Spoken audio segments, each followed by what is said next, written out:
काल आमच्या आंदोलनामध्ये कुठेही काय कायदा सुव्यवस्थेचा त्रास झाला होता का?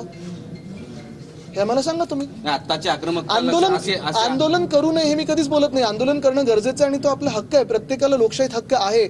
पण ते आंदोलन काय असायला पाहिजे, कसं असायला पाहिजे, कुठच्या स्वरूपाचं असायला पाहिजे हे त्या पक्षांनी ठरवायला लागतं.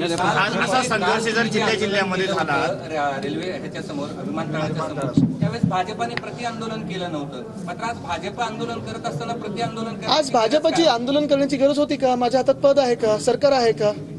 आंदोलन करायचा सगळ्यांना अधिकार आहे. कोणाच्या घरासमोर किंवा कोणाच्या हॉटेल समोर आंदोलन करायचा अधिकार कोणालाही नाही. व्यक्तिगत पद्धतीनं आम्ही आंदोलन केलं काल नरेंद्र मोदी, परंतु आम्ही मोदींचा आपणच प्रश्न विचारला तर आम्ही सांगितलं की पंतप्रधानांच्या सुरक्षिततेची आम्हालाही काळजी, आमची जबाबदारी. आणि भारतीय जनता पार्टी ज्या पद्धतीनं आंदोलन करत होती, व्यक्तिगत हेतूनं करत होती आणि शिवसैनिकांना राग आला. पोलिसांनी भाजपची बाजू घेतली, पण हरकत नाही. पोलीस भाजप सगळे एकत्र येऊन जरी आमच्यावर आले तरी शिवसैनिक पुरून उरू शकतात आणि ते